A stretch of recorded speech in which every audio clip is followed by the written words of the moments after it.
Akhenaton, que para muitos que se aprofundam na história antiga, no misticismo, se torna um personagem importantíssimo, na mesma grandiosidade de qualquer outro chamado Avatar, né, que a gente chama.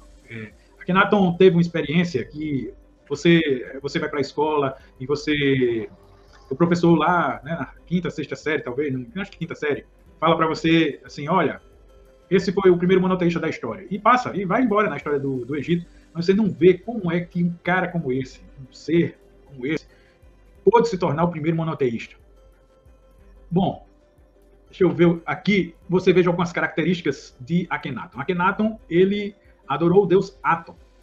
Veja aí o seu corpo, como é totalmente diferente, né, daqueles grandes guerreiros mostrados nas estátuas egípcias, a saber, Tutmés, principalmente os Ramsés, muito vaidosos, atléticos, né? Você vê Akhenaton um cara totalmente diferente. Para a medicina, eu já ouvi algumas teorias, pessoal. Akhenaton podia ter um tumor de hipófise, que daria a ele algumas características, como vocês veem aí, o quadril, o rosto alongado, mas também a síndrome de Marfan, uma doença mais ortopédica, é mais famosa a teoria da síndrome de Marfan, né? Aí você vê, a gente pode comparar ele ao Lincoln. Abraham Lincoln também tinha síndrome de Marfan e era um cara esquisitão. Chamam dedos de aranha, esses dedos alongados, né? Esse rosto alongado.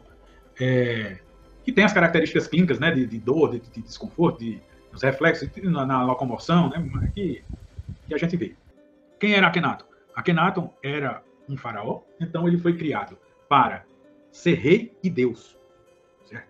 E tinha aí seus deuses amigos, seus deuses inimigos.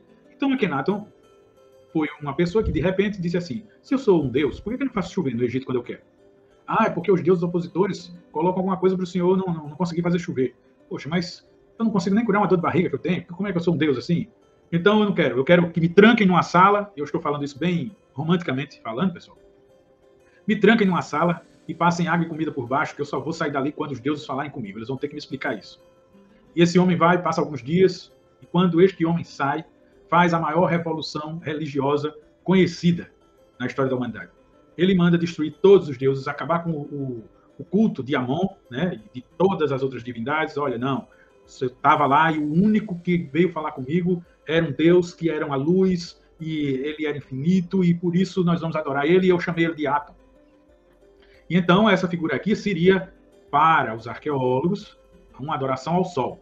Um curioso Sol representando seus raios só aqui para baixo, não em todas as direções, né, que vão encher os olhos aí dos ufólogos, hein, Carlos? Né? Mas está aí, né?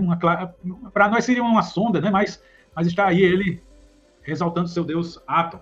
Lembrem daquele povo fantástico que em algum momento chegou na África, né?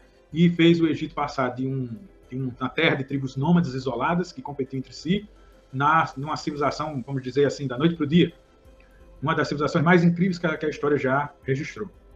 Esse povo teve grupos étnicos e foram os primeiros reis. Agora a gente sabe que, não muito depois, os reis divinos já não estavam no poder. Então, se você pegar reis famosos, pessoal, reis como Tutmés, reis como Ramsés, já citados aqui, né, o próprio Sete, são reis que a gente chama de bárbaros, de povos invasores. Eles já não eram a linha, vamos dizer assim, sanguínea dos reis divinos. O que se acredita na tradição antiga é que essa linhagem foi mantida até mesmo fora do culto de Amon. Entendeu? Então, resta saber se a teoria aí dos crânios alongados, em qualquer parte do mundo, era uma coisa que é defendida, né, que era uma coisa provocada, mas resta saber se nos tempos de Akhenaton, essa era uma questão ainda baseada nas alterações genéticas do grupo étnico original que chegou no norte da África. O que se defende, então, é que Akhenaton foi o retorno de uma linhagem, ou pelo menos de um pensamento, de uma linhagem perdida, né, no Egito, considerada divina por alguns daquela sociedade ali que mantinha as velhas sabedorias, os velhos conhecimentos e as velhas formas de pensar. Pois esses primeiros reis divinos, esse povo que chegou no norte da África, seriam realmente os primeiros monoteístas. Então, na verdade, Akhenaton estava resgatando uma velha sabedoria, mas ele foi destituído, né, foi morto pelo general. Ele chegou a criar a cidade de Amarna, né, a cidade de Aton, né, e as ruínas de Amarna você pode visitar, é pertinho, no sul do Cairo. E Horemheb foi o general que o destituiu. Depois também foi traído, entrou uma nova linhagem de faraós, mas também considerados bárbaros. Então, eu não sei até onde aquelas explicações políticas que a gente vê em alguns documentários do Discovery, do History, alcança realmente a essência desse homem. uma luz numa escuridão brutal, cara, primitiva, entendeu? Vem e é, claro, atribuído por muitas pessoas hoje como um alienígena, como alguém especial, mas é realmente uma luz. Existem essas lamparinas, sabe? Que eu queria falar, assim, então, que Akhenaton é realmente a alma imaculada, um grande monoteísta de uma tradição antiquíssima, que sabiamente, ao tentar sentir se existia criadores ou criador do universo, eles se depararam com o todo e nada estava fora do todo, senão o todo não seria todo. Né? Então, ao chegar nessa concepção de algo sentido, né, mental, constatado, evidenciado, mas através do sentimento também, Akhenaton teve condição de trazer uma velha tradição monoteísta, única, verdadeira e assim, antiquíssima.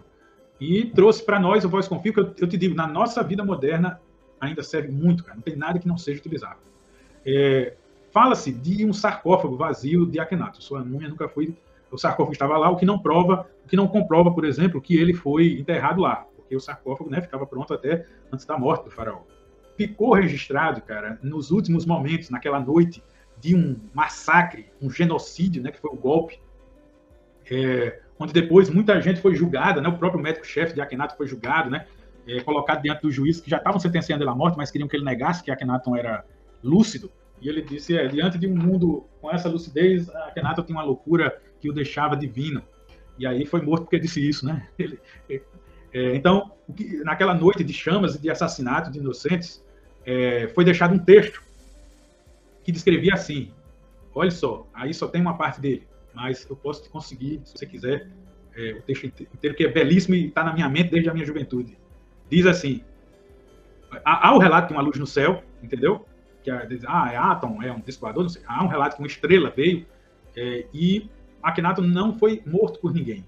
O que o texto diz é assim, e o faraó, profundamente entristecido, se entregou-se a um saber milenar e antiquíssimo. E ele foi elevado, porque houve sublimes mãos que, de fato, o elevaram. Esse é o último registro que tem de Akhenaton.